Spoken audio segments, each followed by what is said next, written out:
Thank you all so much for joining today's Public Health Discovery Seminar Series. My name is Cassie Trewick. I go by Cassie. I'm one of the admission counselors here at the City Sky Weatherhead School of Public Health and Tropical Medicine at Tulane University. And today I have the honor of introducing Dr. Tang, who is a part of our Department of Biostatistics and Data Sciences. He'll be presenting his Public Health Discovery Seminar Series on When Zero Isn't Just Zero, the Hidden Stories in Health Data. There is going to be a short Q&A session after Dr. Tang's seminar, so please feel free to drop those questions in the Q&A chat. I'm going to let you take it away. Okay, thank you for the instructions.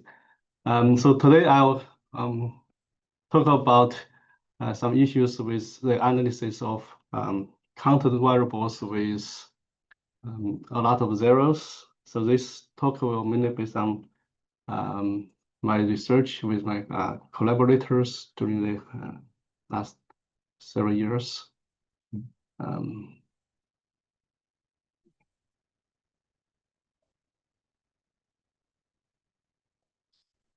So yeah, my talk will mainly based on my research during the last several years. So here are the related publications on this topic. So first of all, we are interested in counter variables. So counter variable is a random variable that measures the number of some event during some time period. So in theory, it has no upper limit. So that means methods for categorical variables like logistic regressions may not be appropriate. And also because it's discrete, so normal distribution-based linear regression models may not be operating either. So that's why we'll need to have different methods for counter variables.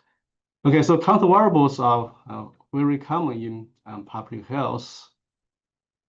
So for example, like commonly we may have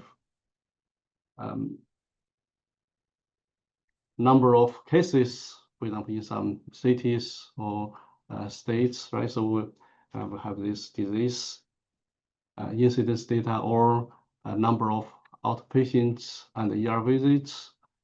So as you can see from this slide, so there are many different counter variables. So it's very common in practice.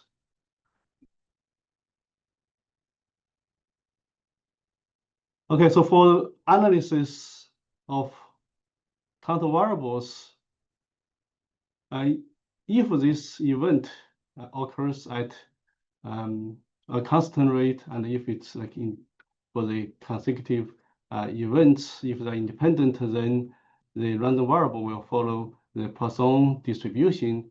So in this case, we may apply the Poisson nonlinear models. So that's what commonly used in practice. But the problem may be for Poisson distributions, the mean and the variance are the same. So in practice, we may often have the over-dispersion issues. So if there are a lot of zeros, we often may see this over-dispersion too. So if we do not address these issues, we may have biased inference. So usually we'll have artificially small p-values. So we may have false positive findings. To correct over-dispersion, often we may use negative binomial regression models. But the problem is, if there are a lot of zeros, if there are more zeros than we would expected under the negative binomial distribution, the approach may still not be appropriate. So actually, in practice, a common reason for the existence of structure zero is, so a common reason for the existence of excessive zeros is the existence of structural zeros.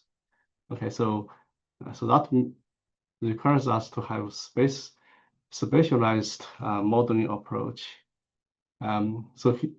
Before we talk about the details, let's look at some data examples. So the first one is a CTN18 study. So this the study title is reducing HIV/SAD risk behaviors. So in this study, it compares the effectiveness of an intensive HIV/AIDS group intervention with a standard single session group HIV/AIDS education for men in drug abuse treatment. So there is a parallel study for women's. So anyway, so for this study, it's a randomized longitudinal study with for assessment, and there are some subjects dropped out of the study, resulting missing values.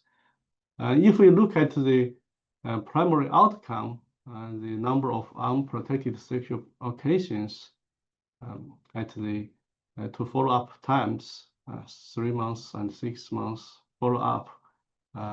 So you can see from the plot, there are a lot of zeros. Yeah, the highest bar is for the count of zeros.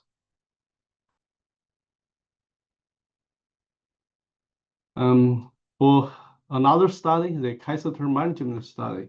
So this is a randomized clinical trial teaching the awareness and self-monitoring skill to enduring urinary catheter users. This study was carried out in New York State.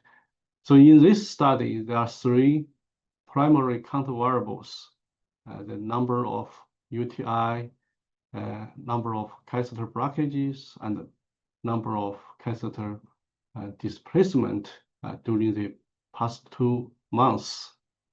So the study has assessment every 2 months, and it followed up for up to a year, right? So the actual be 7 time point. So here I just plotted the numbers at the baseline and the 4 and 8 months meaningful space issues. But again, so you can see that there are a lot of zeros.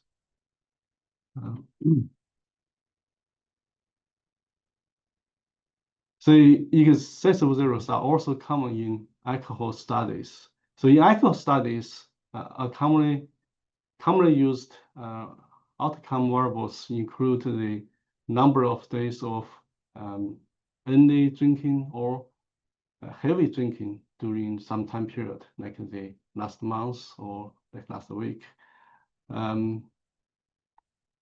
So for example, in the National Epidemiology Survey of alcohol and related conditions, we have there in the studies they have collected a lot of data. So anyway, so in the data, it shows that almost half of the subjects had zeros in DAD for the wave 1 data. And in the combined study, so that's one of the 2 largest alcohol treatment study. For the zeros of DAD, you can see that again, because the study only recruited subjects who are alcohol dependent. So there were no zero at the baseline, but after the treatment, you can see that there are significant numbers of zeros in the follow-up.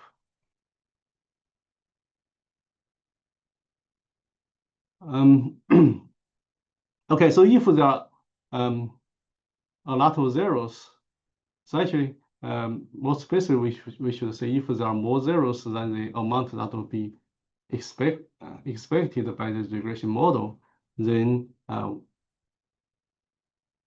we may have a problem. So first of all, the model fit can be a problem. And so if the model does not fit the data well, then the model may not be appropriate. Of course, Poisson and negative binomial distributions, which are commonly used in practice for counter variables. For those distributions, they can actually have a high proportions of zero. So that means actually we cannot simply look at the amount of zeros in the data to assess whether this is an issue or not. So we'll get back to this question later. But in practice, often we saw the excessive zeros because of the existence of structural zeros. So that's the heterogeneity of the study population. There are subjects who are not at risk for the event for the counter variable. So if we do have those non-risk subjects, right, then we will have zero count all the time. So no matter, like for echo study, right? So no matter when you ask the question for the subject, they will always have zero drinking days. So similarly, in the management of the catheter studies, if there are patients that are very careful in managing the catheter, then we'll always observe zero for those subjects. So if we do have a non-risk subpopulation, then the whole population will be a mixture of non-risk and at-risk subpopulation.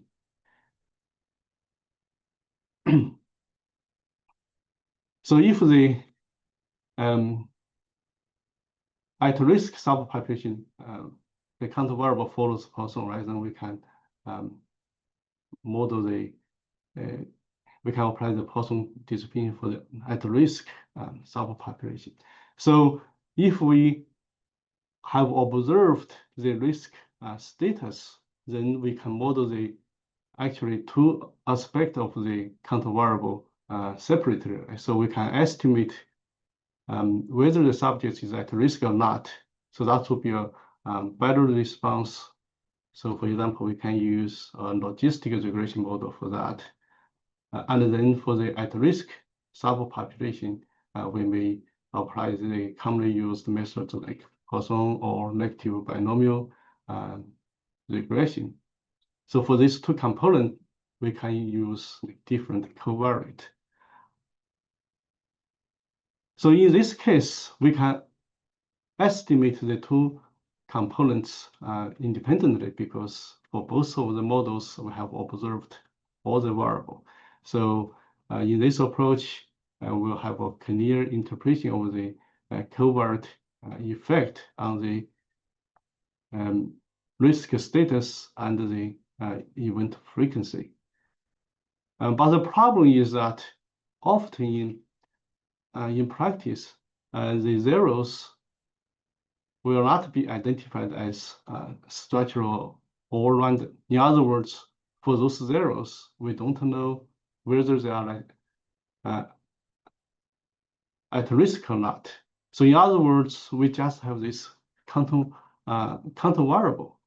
So if we model this counter variable as a response, right? So often people may just simply use, let's say, nonlinear Poisson or negative binomial regression model. So again, if there are structural zeros, then the model may not fit well. And actually, if a covariate has a different direction of the effects on the two components at the risk and as well as on the count, then actually we may fail to find the association between the covariate and the outcome. So in other words, just simply use a nonlinear model, regression model, may not be appropriate. So still, we may use the two component model mentioned above.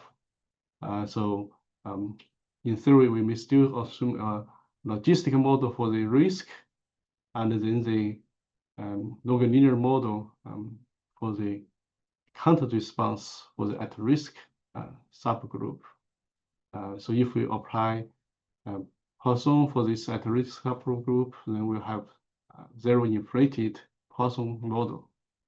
If we apply negative binomial distribution, then we'll have the zero inflated negative binomial model. So as before, right, so the interpretation of this zero inflated model will be very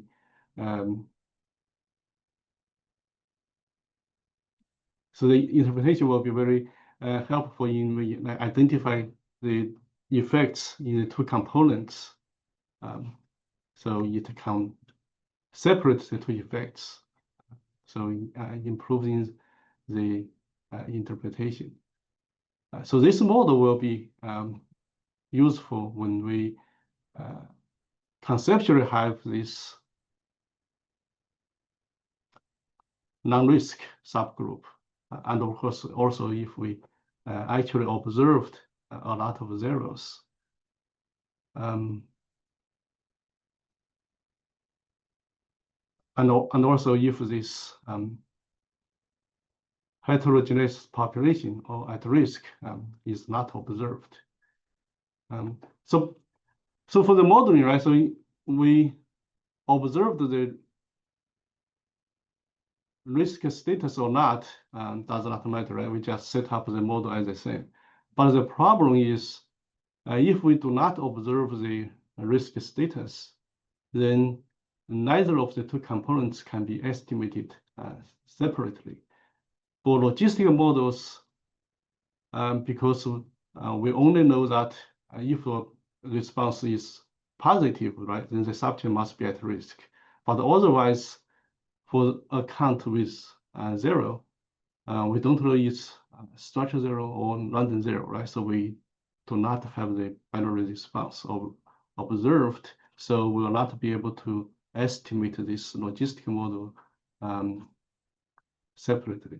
Similarly, for the at-risk subpopulation, for this model, we cannot estimate it independently either. So here of course, we know the cohorts and the outcome, but the problem is we don't know which observations should be included in the analysis, right? So we have to estimate these two components jointly. So if we assume those distributions, right, then it's a parametric model, then we can apply maximum likelihood estimate. But of course, for maximum likelihood estimate, it relies on these strong parametric assumptions. So we have developed estimating equation-based semi-parametric inference approach for these zero inflated models. So in general, this will be more robust to model misspecification. And also it can be easily generalized to longitudinal data with missing values. So we can use working causation to handle the causation among repeated measures. And we can also use inverse probability methods to deal with the missing values.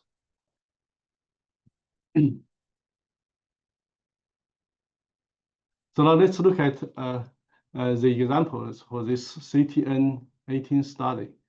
So in this study, out of the over 500 enabled subjects screened, we have about 400 subjects completed the assessment at the baseline, and then we have subjects drop out from the study. So at the 3 and 6 months follow-up, we have only about like 90 and 60% of the subjects still in the study. Okay, so in the example, we'll limit our analysis to the period from baseline to 3 and 6 months follow-up visits. So as we saw in the plots, right, there are a lot of zeros in the primary variable. So we'll apply the zero inflated models. So here we set up this model within the for this USO, we use the treatment and the baseline, baseline USO, and then the time, as well as the time interacting with the treatment in both components. So this is for the structure 0. This is for the counter response.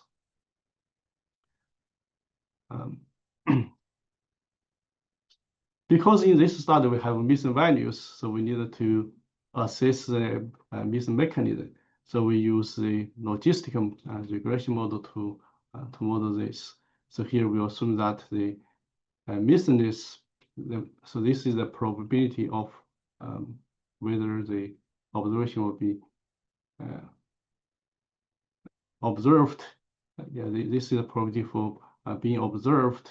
It relies on the treatment and also the outcome at the previous time point. So here we have the estimate. So first of all, based on the modeling for the missing mechanism, so we can see that at 3 months and 6 months follow-up, there are some differences. But anyway, at both time point, we have that the previous outcome are significant predictors for the follow-up. But for the intervention, it's only significant at the 3 months time point, not at the 6 months follow-up. Okay, so anyway, because the missingness depends on those covariates, right? So it's not missing completely at random.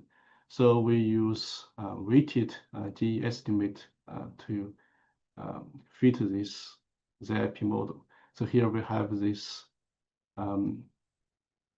estimate from this ZIP model for the counter response. So you can see that here for the logistic component for the structural zeros, we have both the intervention and the baseline counter response. So they're both significant predictors. Oh, by the way, I'm sorry. So we started with the interaction term, but because it's not significant, so in the final results we remove the interaction. So here in this model we don't have the interaction here. So anyway, so the treatment and the baseline counter response are both significant predictors for both component. So based on this ZIP model, we will have a better description of the association between the baseline counter response to the outcome as well as the treatment effect, right? So for example, in the treatment, so the treatment actually produced more structural zeros, and also here because this is negative, right? So it decreases the number of unprotected sex locations for those at risk individuals.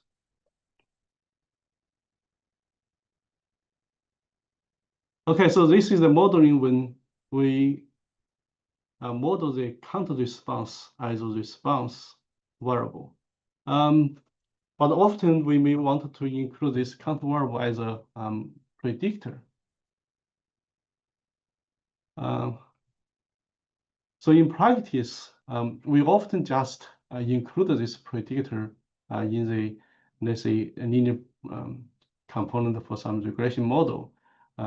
Maybe possibly after some transformations, but no matter which transformation you use, right? So the count are transformed. So random and structural zeros will be transformed to the same value, right? So that means all the zeros are treated as the same. So it ignores the potential difference between the structural and random zeros. But if they do have differential effect, then it's maybe a problem. So like here, I have two plots on the effect of the counter variable on the on some response y. So like here for the plot on the left, right? So let's say we have observed like those non-risk subjects. So this black like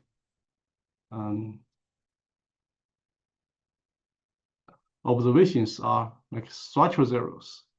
And then for the count, let's say if we have this association. So if you ignore the difference between these structural zeros and this random zeros, and let's say if you just simply fit a linear regression to the whole data set between the count and the outcome y, you may have a fit line as this horizontal line, right? So indicating that x and y actually are not related, right? So that's maybe your conclusion if you ignore the difference. But of course, from this plot, we know that they are associated, right? So not only that there is a difference between structural zeros and the random zeros, and for the count, right? So for the at-risk subpopulation, there's a like decreasing trend for the association between x and y. Similarly here,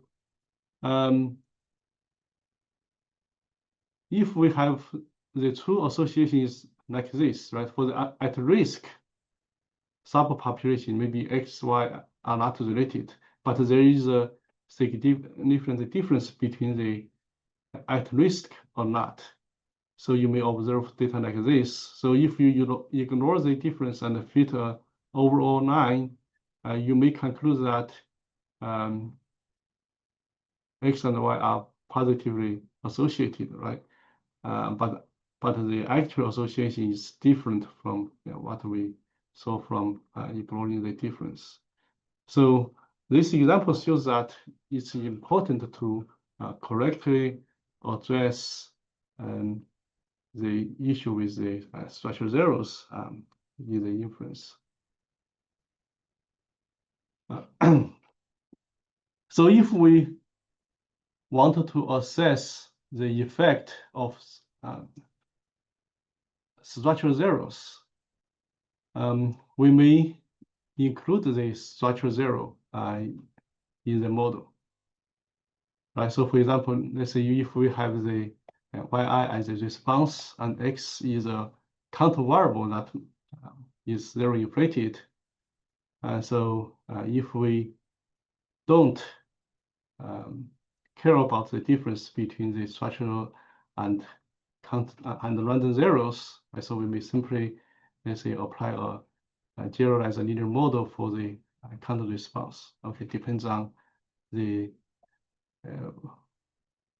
variable type of this response. We can use, for example, linear regression or Poisson like binomial regression, or zero inflated models if yi itself is a counter variable with structural zeros. So in this model here, there is no distinction between the structural and random zeros. But to study the differential effects of structural and random zeros, we can include the indicator variable for this structural zero in the model. So like, for example, let's say Ri is a indicator variable for being non-risk, right? Then we can add this indicator variable in the model. So if we add this to the model, then the effect of this counter variable xi will actually have two aspects of effect on the response. So this alpha 1 will capture those effect for the at-risk subpopulation. And this alpha 2, this is a coefficient of the indicator variable for the structural zeros. Then alpha 2 will capture the difference in the response between the structural and random zeros. Of course, if you have this structural zero status observed, then you can just apply this model, and there's no question on to estimate the model. But again, the problem is often we don't have this variable observed. If we just have this counter variable, then this RI, this indicator variable for the risk status, again will be latent. Right? We only know that it's at risk if the count is positive. So we cannot estimate the model directly. So we have proposed to estimate this model with the indicator variable for the structural zeros together with this ZIP model. So we have this joint modeling. So for these two together, we'll be able to estimate the parameters. So for example, we can use a maximum likelihood estimate to joint modeling this. And also we have developed semi-parametric methods for more robust inference. So here we have an example. So in the enhanced study, there's measurement on the alcohol use, and also there is a measurement on the depression symptoms, PHQ-9.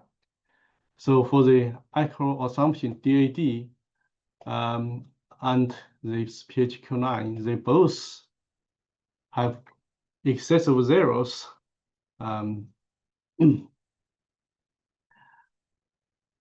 So we'll, if we wanted to study the relationship between the alcohol use and the depression outcome, right? So so here we have this PHQ-9 as a response. So if there is differential effect of the being at risk for the alcohol use or not, if there is a differential effect on the depression outcome, right? Then we will need to include this indicator variable. But here, because this PHQ-9 has also like a lot of zeros, right? So we'll use ZIP model for the outcome. And then for the predictor DD, we also use the ZIP model. So here we use this as the example because in the study, there is another variable called never drink. So this asks whether the subject has ever used alcohol in their life. So although we don't observe the structural zeros for DAD, we can kind of use this variable as a benchmark. So we can examine our methods by using this variable.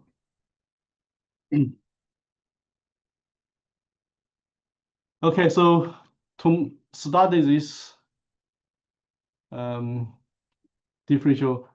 possible differential effects of the being at risk for the depression outcome, right? So here we use this ZIP model for the depression outcome. So here we include the structural zeros for DAD in the model for both components of the ZIP model for PHQ-9. And then for DAT itself, we have or we assume the ZIP model. So in this model, right, so this effect for these indicator variables will indicate the effect of being at risk or not on the outcome. So for the comparison, we'll use this never drink. So we'll just replace this latent structure 0 variable with the never drink variable observed available in the data set. So here we have the parameter estimate. So you can compare that. There are some differences in the estimate, but the conclusions are general or gray. So both models have successfully identified a significant association between the lack of use and the depletion in both component. Yeah, but there are some difference in the magnitude. So this will be, this is expected, okay, because this never drink variable, right? So it's not a perfect measurement for the structure 0. So for example, if a subject had like drank a long time ago, maybe let's say 40 years ago, right? But stopped for a long time, then they will be considered as structure 0, right? But for this never drink variable, they will the answer will be no, right? So anyway, so this difference in the magnitude is expected, but the general conclusions are in agreement between this. So this example shows our message is successful in identifying the differential effects of random 0 and structural zeros. Okay, so we have talked about the modeling of counter variables or zero inflated counter variables with a response or with a predictor. But again, when do you decide whether there is zero inflation? So of course, conceptually, the existence of the structure 0 or non-risk subjects is very important. But statistically, when we want to assess from the data, right, whether there is a issue of zero inflation. A high proportion of zeros in the data itself does not prove there is zero inflation. So for both like Poisson or negative binomial distributions, they may have a high probability of being 0. So we may want to formulate a test whether there is zero inflation. So this is a topic that we have studied for the last 3 years. So the zero inflation by concept, it will be a model-based concept. So we are talking about some regression models, right? And then based on that, are there more zeros compared to the expected zeros under your model, right? So to test this, commonly used method will be comparing this model with some zero inflated models. But the problem here would be like, how do you select these zero inflated models? If you use a proper link for the structure zeros, then your model will always be zero inflated. Then it may not be easy to test that. So actually, in practice, people often assume that the probability of zero proportion, zero inflation, is a constant. So if we assume this constant, then we don't need to assume any link function, right? So we can just simply test whether this constant, though, is 0 or not, then we can apply like score word or like ratio test to test this null hypothesis. And for the score test, Van den Broek have developed the formula for the score test. So you may assume more specific or like related with the true situation to increase the power. But the problem is if you don't know whether there is zero inflation, then it's maybe hard to set up a zero inflation model. So that he here Tang have developed a test for zero inflation by directly compare the observed number of zeros versus the expected count of zeros under the Poisson regression model. So under this approach, there's no need to assume any alternative zero inflation model. And actually, if there are no covariates, this test will be coincide with the score test. So yeah, we prove this and also assess the performance among the different tests. Okay, so anyway, so this test statistic is based on aggregating the difference between observed zeros and the predicted probability. So firstly, originally the test was used based on estimating equations to take account of the uncertainty associated with the estimated probabilities. So this estimating equation approach allows us to generalize this to longitudinal studies. Okay, and this approach has also been generalized for testing zero inflation for other distributions like negative binomials, generalized Poisson distributions. Anyway, so I would like to emphasize that for all these tests, they relies on the correct specification of this model for the at-risk subpopulation. So if that model is not correct, then your conclusion will also be incorrect for the zero inflation.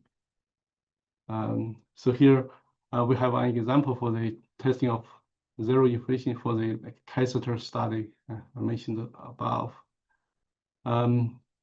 So for this study, we assumed this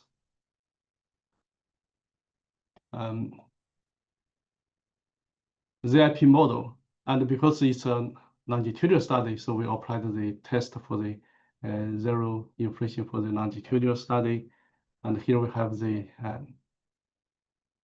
test results.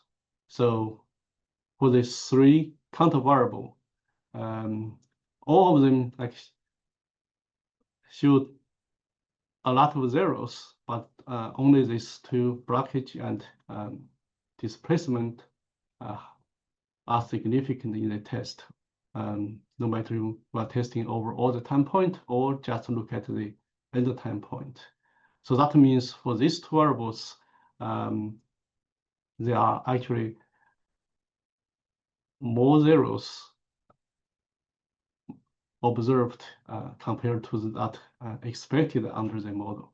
But for UTI, yeah, although there are also a lot of zeros, but the amount is not significantly more than what would be expected. Okay, so this related the questions. There are still some like questions unanswered. So, for example, for zero inflation variables, the causal inference studies are not well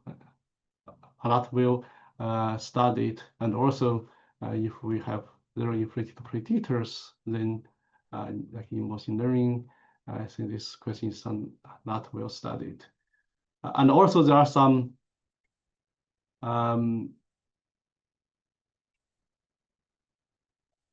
related topics. So like in survival analysis, right? So we may have subjects who are not at risk for the event. So for example, how to test the existence of subjects that are immune to some risk, right? So